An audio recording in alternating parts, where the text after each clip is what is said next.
Olá, sou Leda Pinho e estou de volta com mais uma conversa aberta com Leda Pinho. Eu gostaria que vocês dessem o seu parecer, a sua opinião. Crítica também é super válido.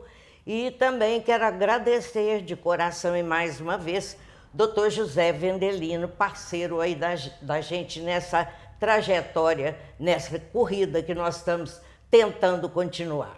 Então, ao agradecer o hino para os íntimos, eu vou dizer para vocês quem é o meu convidado de hoje, que nós vamos fazer um papo aqui bem descontraído e bem gostoso, falando de literatura. Antônio Carlos Rodrigues. Super prazer em receber você aqui. Super prazer também em conhecer, tá mais próximo, né? Que embora a gente pertença assim, a algumas coisas iguais, a alguns segmentos iguais, a gente ainda não teve a oportunidade de bater um papo, de conversar, né? E então hoje é o ponto. Eu soube que você já escreveu 2 livros. O primeiro foi lançado na Academia de Letras e Artes de Araguari, não é isso? Sim. E fundada pelo nosso querido e saudoso Abdala Mameri. Eu queria, antes de entrarmos nesse assunto do livro, eu queria que você me dissesse o seguinte. Vou vasculhar um pouquinho essa vida, pode? Pode, sim. Casado? Casado. Sua mulher chama como? Luciene. Luciene. Tem filhos? Filhos, 2 filhas do primeiro casamento, a Giovana, com 32 anos, e agora a Mariana, com 9 anos. Já vai completar 10 agora, no próximo mês. Então, não é uma família grande, mas uma família de um número bom para os tempos que a gente vive, penso eu, né?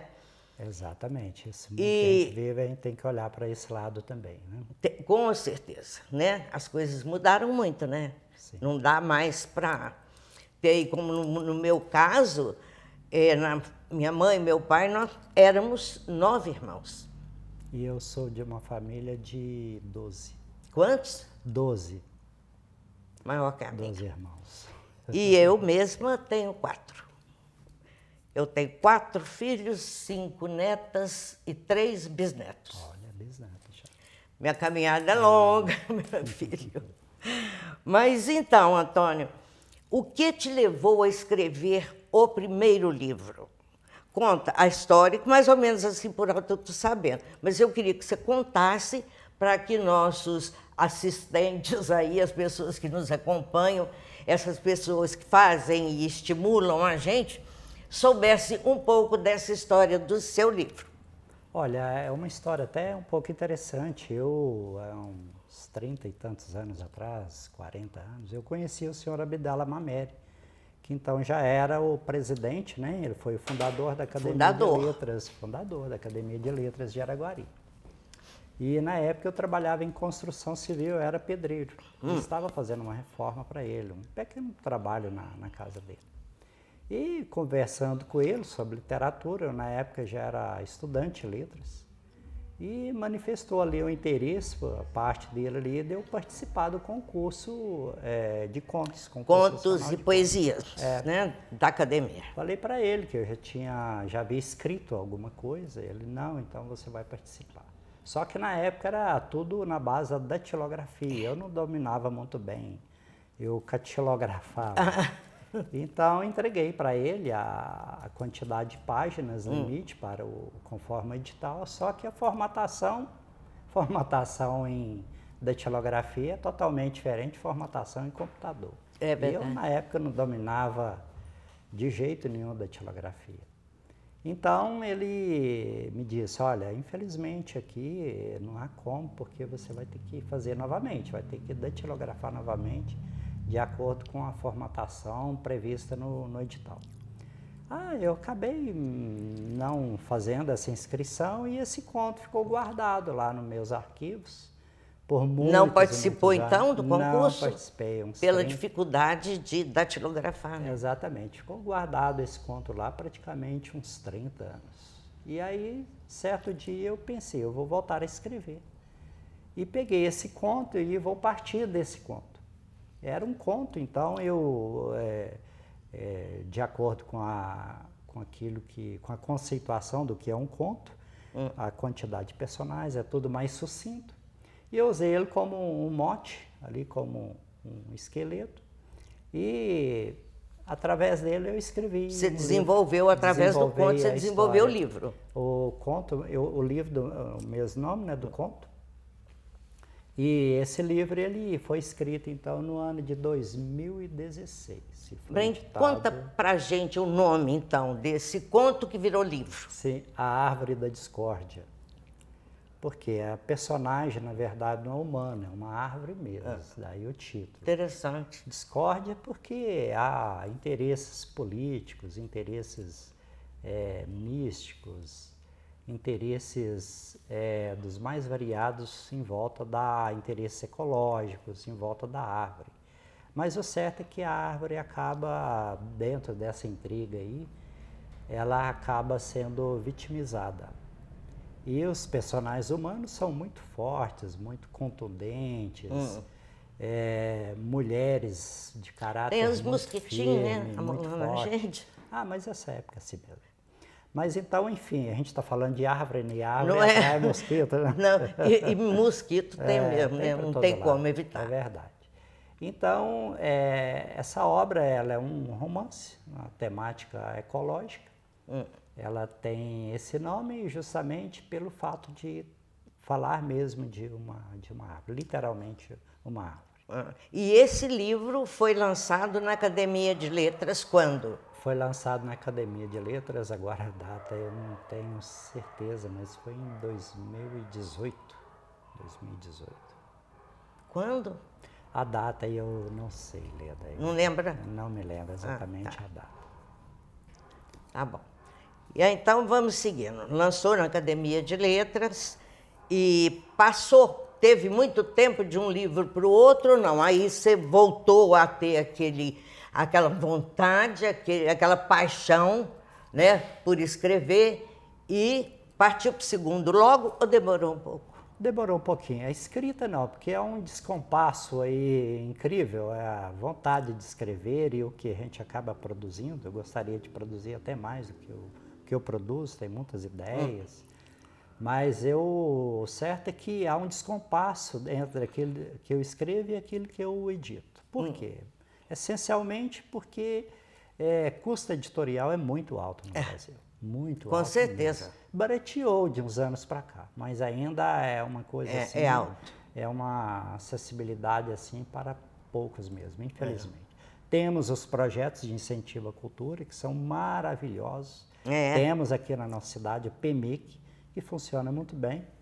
Mas o certo é que, como eu também não sou muito afeito à burocracia, assim, eu acabei me desanimando diante da documentação exigida.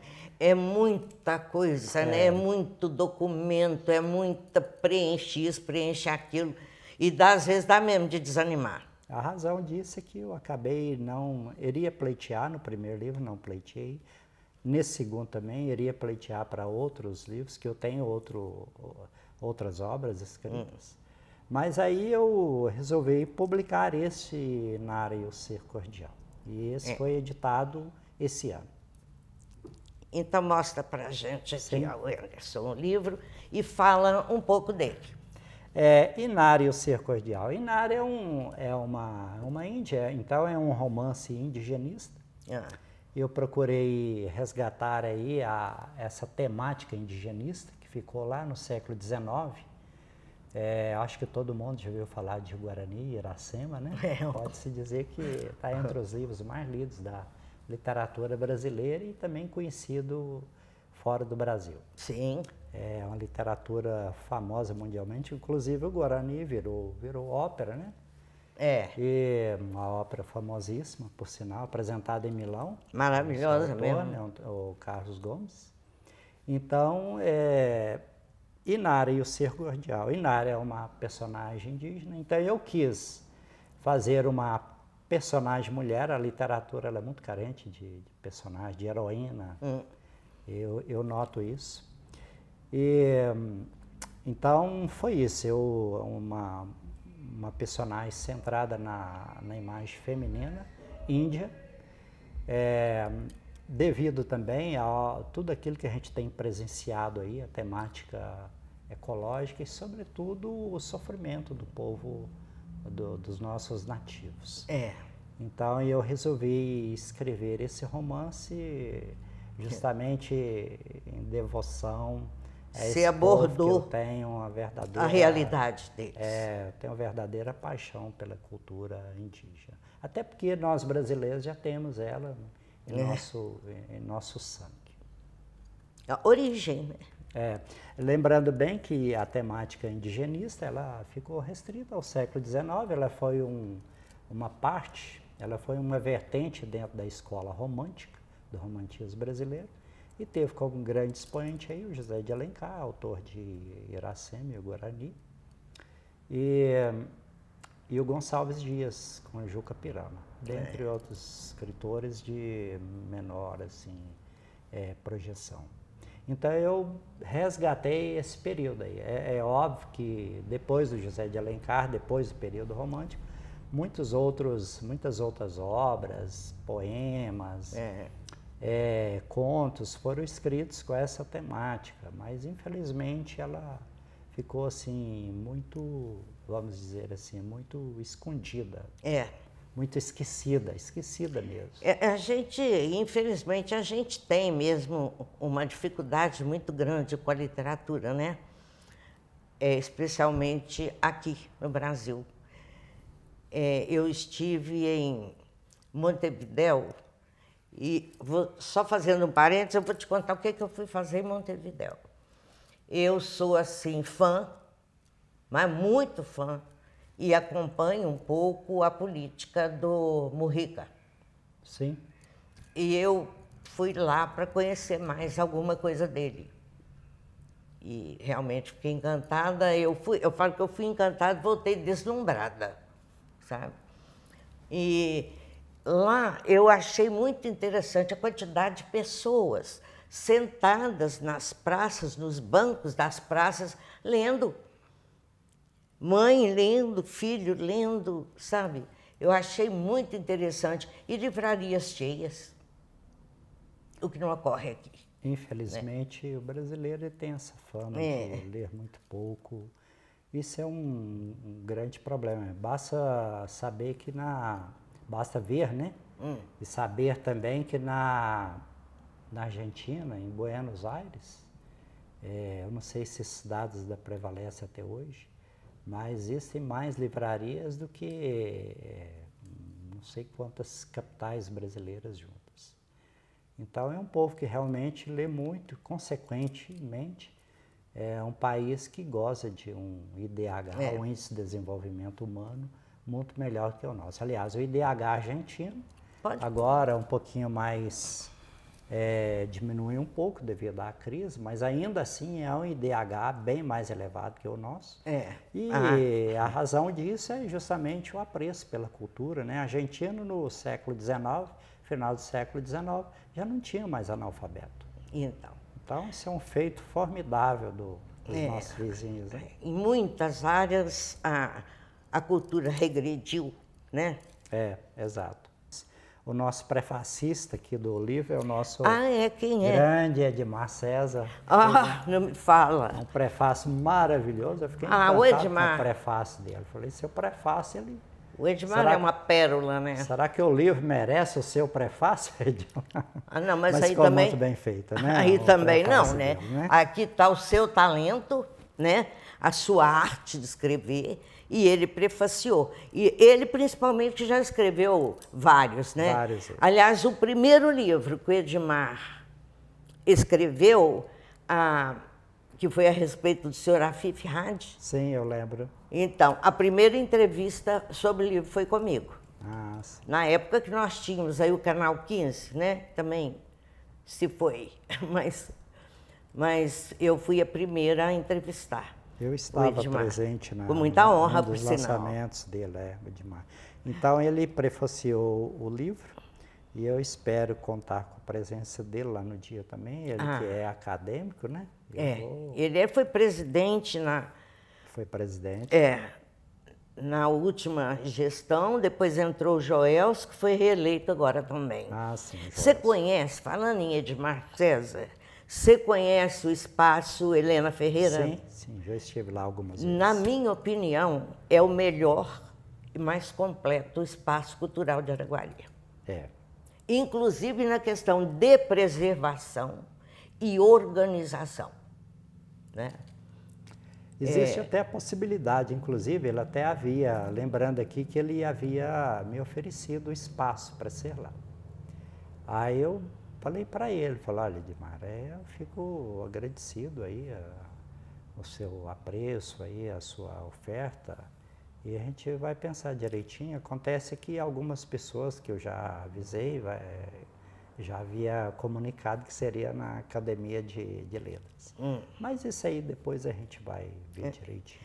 O Edmar foi um excelente presidente, dinâmico, né? Eu falo que ele troca a pilha toda manhã, porque eu nunca vi tanta energia, tanta agilidade, não é? Verdade. Edmar é uma figura, realmente. Então, senhor escritor Antônio Carlos Rodrigues, em Araguari já há muito tempo, né? Ou é daqui? Não, eu não sou daqui. Eu sou de uma cidadezinha próxima daqui, chamada Abadia dos Dourados. Ah, aqui pertinho. Pertinho. E esse meu primeiro livro, A Árvore da Discórdia, alguns personagens são pessoas assim reais da minha infância, que eu morei lá até os 13 anos de idade. Então, é óbvio que ali eu não retratei o cotidiano dessas pessoas, é nem uma história delas mesmas. Simplesmente peguei o nome, assim, e, como diz, como essas pessoas fizeram parte da minha história, eu pensei, eu vou homenageá-las aqui no Estão inseridas no livro. Estão inseridas no livro. Alguns lugares também estão inseridos no livro. Mas de modo que esse primeiro livro, A Árvore da Discórdia, quem lê, por uma questão de subjetivismo do leitor, né, ele sempre vai imaginar que seria aquele determinado lugar. Por exemplo, o próprio Edmar César me disse uma vez que seria a vila de Sumaúma, que é onde ocorre a história, ela é o Arraial de São João. Outra pessoa leu e me falou que seria Bom Sucesso, que é um vilarejo lá, um distrito de Abadia dos Dourados. Outro me falou que seria Piracaíba. Na verdade, é um povoado, um vilarejo fictício mesmo. Mas quem lê vai colocar ali, inserir ali a sua carga subjetiva e vai começar a imaginar que poderia ser determinado vai lugar. Viajar na história e chegar lá. Então, quem lê é livre para interpretar de qualquer forma, da forma que bem lhe aprouver. E de lá você veio para cá? De Abadia dos Dourados eu mudei para cá em 78. Éramos uma família de trabalhadores mistos do campo e da cidade. Meu pai era pedreiro, prestava serviço para a prefeitura, às vezes do cemitério. Eu até tenho uma pequenina experiência de ter trabalhado em cemitério, né, com ele, como servente dele. Isso eu era criança ainda. E quando faltava o serviço na cidade de pedreiro, a gente ia para a roça mesmo, tocar lavoura. Então era uma vida assim, ou era construção civil, ou era lavoura. Em 78, em janeiro de 78, nós nos mudamos para Araguari, aqui eu moro até hoje. Gosto muito de Araguari. Abraçou a cidade e a cidade te acolheu? Me acolheu também, exatamente. Aqui eu formei família. Se eu te fizer uma pergunta, responda se quiser, que aqui ninguém é obrigado, tudo é democrático. Sim. Para você, o que é um luxo? Um luxo. Nesse mundo que a gente vive, assim, um luxo seria ter tranquilidade, sentar sob uma sombra e ler um livro. Um luxo mesmo. Para mim isso representa um luxo. Pode ser em qualquer lugar, numa praça, com toda a tranquilidade do mundo. Eu gostei da sua ligação com árvore, porque eu também tenho isso. Essa admiração, sabe? Eu também, é verdade. E um lixo? o escritor considera o quê? Um lixo. Aí eu colocaria alguns adjetivos. A soberba,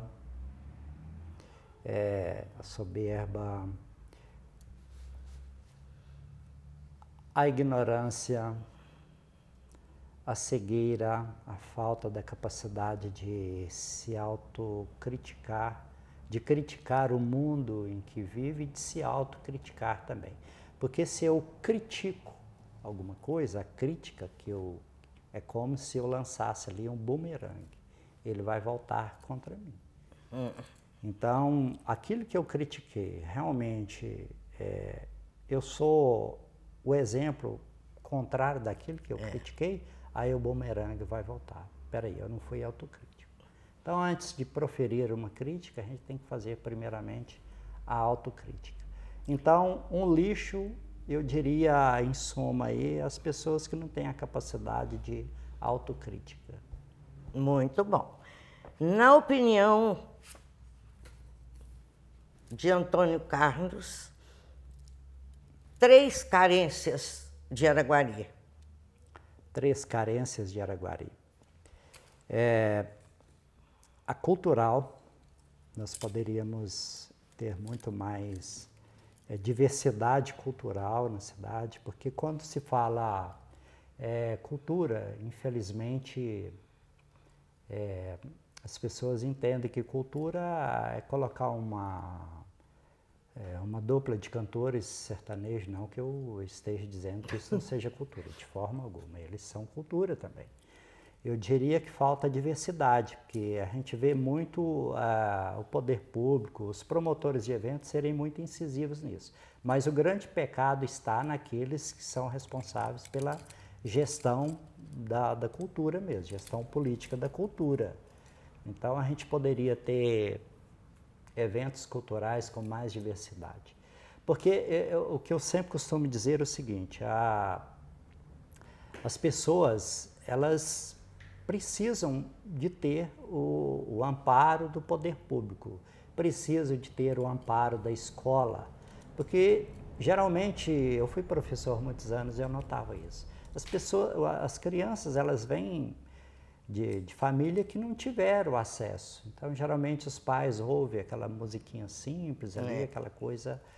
Então, música, universo cultural, estou falando mais no aspecto da música, está relacionado àquilo que a grande mídia joga para ela. A cultura massificante. O que é jogado é consumido, né? E certa vez eu lecionava em Uberlândia e eu tive uma conversa séria com os colegas a respeito disso, porque eu estava propondo ali, então, a gente mostrar para eles o mundo desconhecido.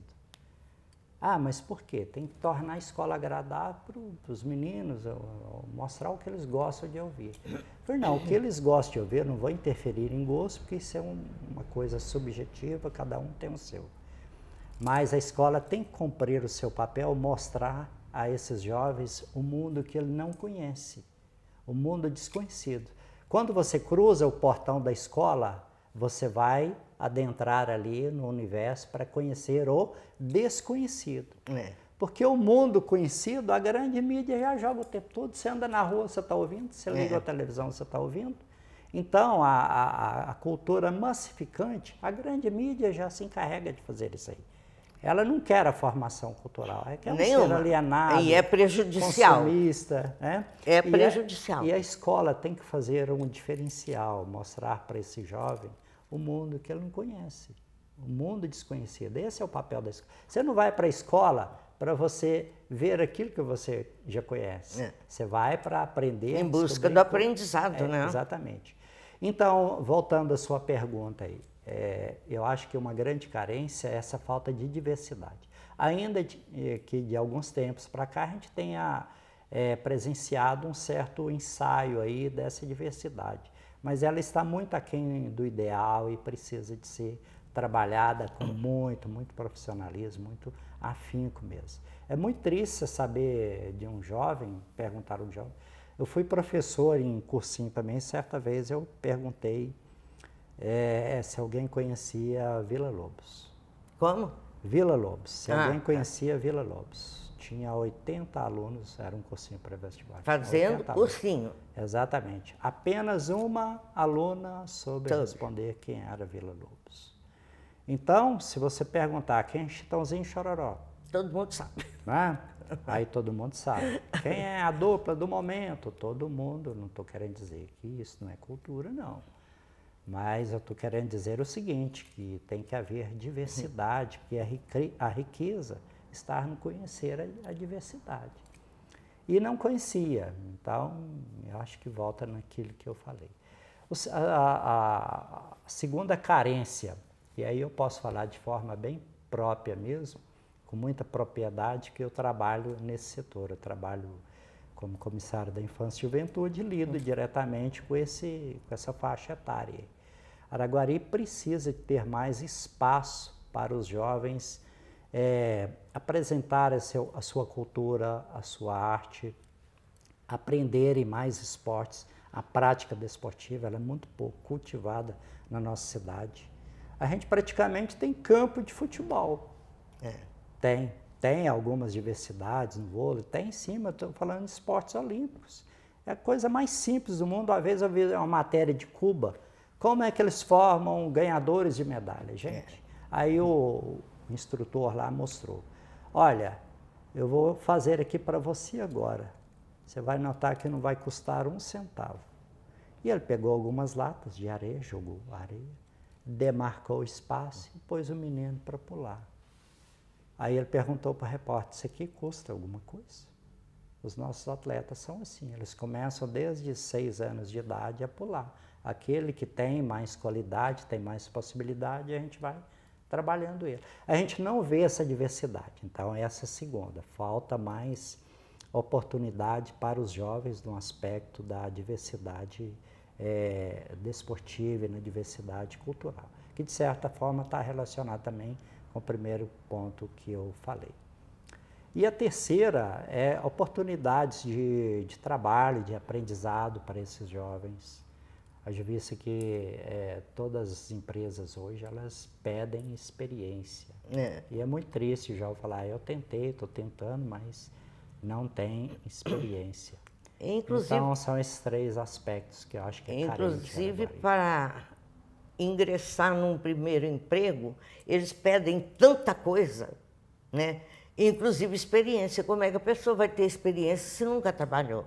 Temos o projeto. Então, a falta a oportunidade tem que ser dada. Sim. Para então ele vai desenvolver as aptidões, né?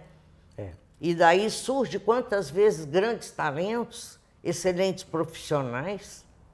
Aqui em Araguari tem até o projeto Menor Aprendiz, mas eu diria que ele precisa de ser ampliado e outros meios de inserir esses jovens aí no mundo do trabalho, ele precisa de ser mais empreendido aqui no nosso município, pelo poder público, também é outra carência. Eu não posso aprofundar assim, muito, porque como já vivi muito, perdão, e conheci coisas que vocês não conheceram, né?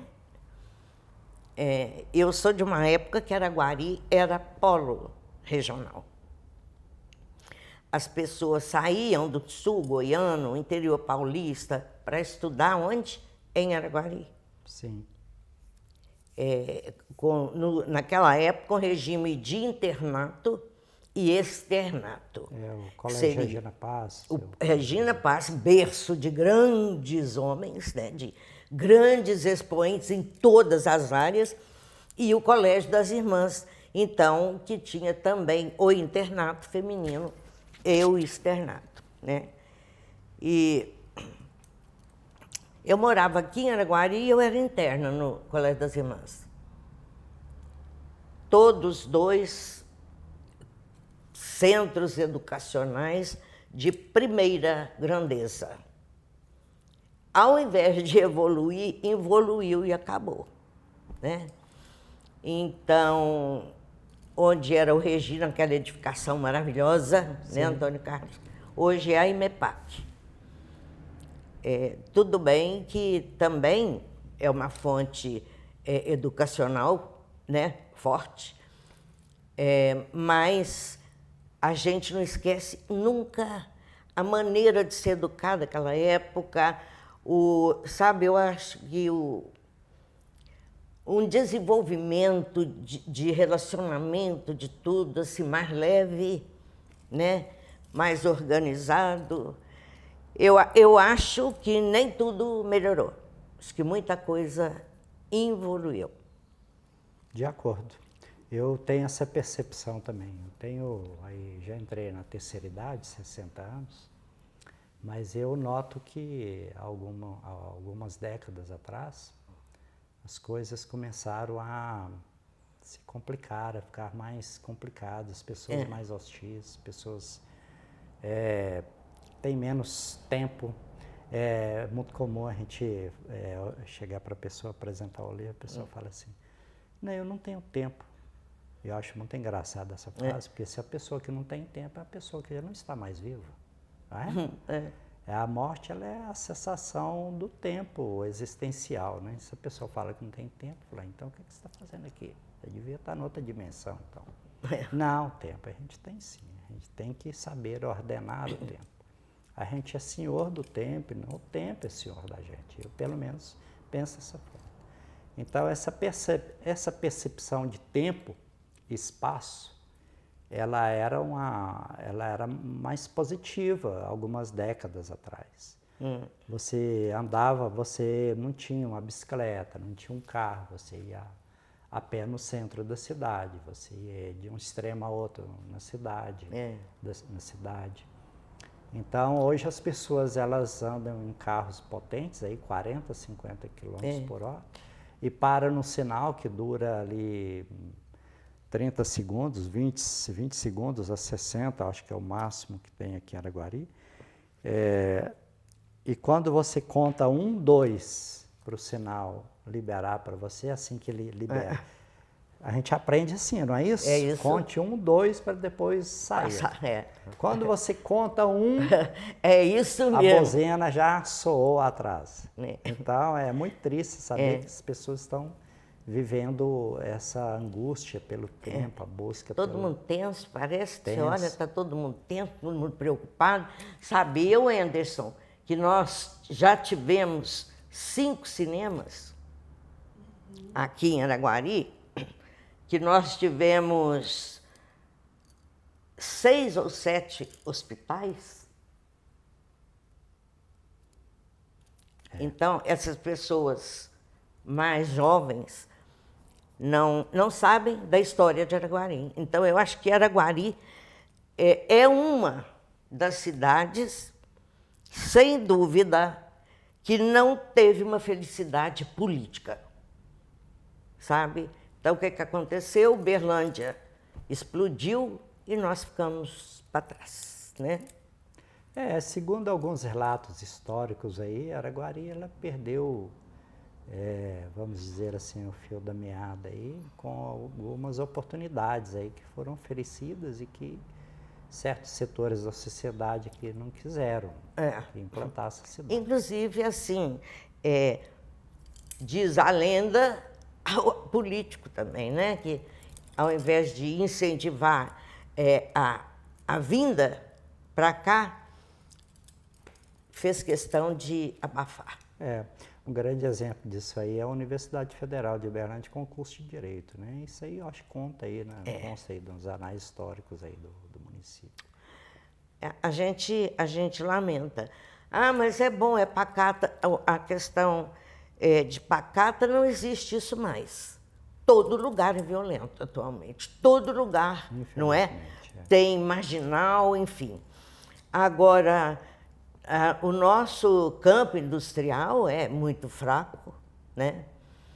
E o educacional também, porque nós temos a EMEPAC, que é uma grande instituição poderosa, não tem a menor dúvida, isso é maravilhoso, mas você falar na realidade, para o poder aquisitivo da cidade, eu não vejo assim que a IMEPAC possa acolher muito jovem, adolescente daqui, de acordo com o poder aquisitivo da nossa sociedade. Que não são todos que podem pagar, por exemplo, 9, 10 mil num curso de medicina. É verdade. Eu vejo por esse lado também. Por outro lado também, eu vejo a questão cultural. Aqui há uma instituição, né, de ensino superior, eu não sei se enquadra no conceito de universidade, porque universidade, o nome já diz tudo, é adquirir um conhecimento universal, onde há várias vertentes de conhecimento ali disponíveis para a pessoa aprender, seja seu próprio curso, seja pela interatividade que ele faz no decorrer do seu curso principal. Isso é o saber universal. O que anda acontecendo muito, e a IMEPAC é um grande exemplo disso, não só ela, mas outras universidades aí de cunho privado, elas trabalham com o objetivo de formar profissionais para atender o mercado de trabalho. Então, aquela formação, vamos assim dizer, linearizada. Aquele saber linear. Olha, você vai aprender aqui a fazer isso dessa forma aqui. Não tente mudar, senão você vai cair, você vai se esborrachar todo, então não vai dar certo. Então, o saber linearizado. O saber, vamos assim dizer, o saber difuso, o saber universal, amplo, isso aí só realmente no conceito daquilo que é ensino universitário mesmo. Então, eu tenho aqui minhas dúvidas se realmente universidades particulares elas trabalham com esse propósito. Eu penso que não. Até porque o objetivo é formar bom profissional, sim, mas exatamente naquilo.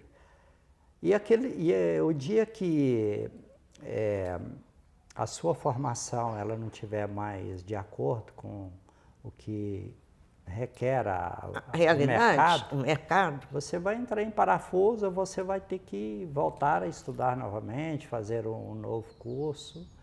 O saber universal, não, eu imagino que ele prepara a pessoa para essa mudança aí. A própria alteração de rumo mesmo na carreira, né?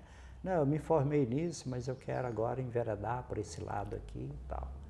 O saber difuso, ela é muito interessante, muito necessário, imprescindível, mas eu acho que, infelizmente, as universidades públicas é que podem e têm condições para isso. É verdade. Precisamos cultuar, valorizar. Eu tenho uma familiar que começou a fazer um curso numa faculdade particular. E eu fiquei desesperado o dia que eu vi como era o sistema de aula, como os professores davam aula, o preparo dos professores. Tinha um ou dois muito preparados.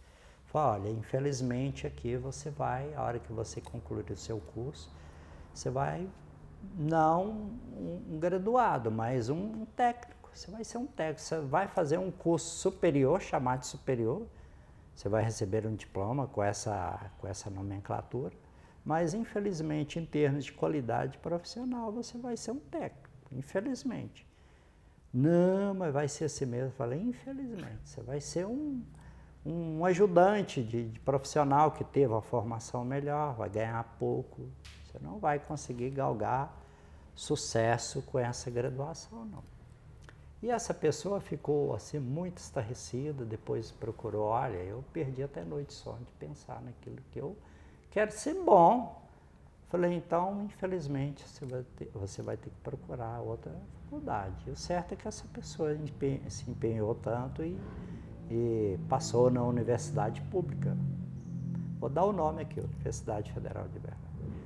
E aí ocorreu que essa mesma pessoa me ligou depois desesperada, Antônio, mas não tem nada a ver com aquilo que eu estava fazendo antes. Falei, porque você eu avisei. Eu avisei. Não, mas eu estou desesperado, é uma pilha de livro, o professor ele é PhD, ele aqui todo mundo é PhD e o povo só falava mal daquilo, daqui. Falei, quem fala mal daí, ou não estudou aí, ou estudou e perdeu a consciência do sentido público. Como diz, deixa eu cuspir no prato que eu comi. Não prestou atenção, né? Então, essa pessoa, ela está maravilhada com o curso agora, parece que ela pegou um norte. Que bom, né? Achou o caminho. Falei, então, É vamos isso? valorizar o ensino público, acima de tudo, vamos defender com unhas e dentes o nosso ensino público. Então é isso. Nós vamos encerrando aqui esse papo que se estendeu muito além da literatura, né? Viajou aí por várias vertentes, educação, cultura, um pouquinho de política e essa coisa toda. Eu quero agradecer ao meu convidado, Antônio Carlos Rodrigues. A gente vai ter, obviamente, outras oportunidades de conversar e de encontrar para bater mais um papo, assim, que vale a pena, né? Será um prazer. E de preferência a gente pode até pôr uma musiquinha assim de qualidade, fazendo o som, dando assim um up, né? E muito obrigada de coração, sucesso a você, muito. E, por favor, vamos aderir à leitura, desenvolver o hábito novamente de ler, né? A leitura é uma questão só de começar. Aí você começa a viajar na história, não é? E não quer parar de jeito nenhum. Eu quero agradecer também ao Dr. José Vendelino, parceiro aqui do Conversa Aberta com Leda Pinho, e agradecer super o Anderson, que é aí o maestro de tudo, né? Ele conduz a orquestra, afina, enfim, ele é a grande estrela do programa. Muito obrigada, Anderson. Muito obrigada a você. Se você quiser passar o valor ou como a pessoa pode adquirir seu livro. É uma tiragem pequena, vai ser mais assim para efeito de registro mesmo. Não fiz uma tiragem grande, já visto os custos editoriais são muito elevados. Então, o custo é de 60, eu tirei apenas 100 livros. Então, é o custo para cobrir. O custo mesmo que foi R$6.000, os custos editoriais para a impressão desses 100 livros. Talvez, não sei se vou ter tempo hábil para isso, mas encomendar mais uma segunda tiragem para esse lançamento. Mas o valor desse livro é R$60, que é só mesmo para cobrir o custo. A impressão é daqui mesmo? Não, é da editora Autografia do Rio de Janeiro. Então é isso. Tá? Muito obrigada ao Anderson, muito obrigada, amigo querido José Vendelino, e na próxima a gente vai tratar de mais alguns temas diferenciados, com certeza.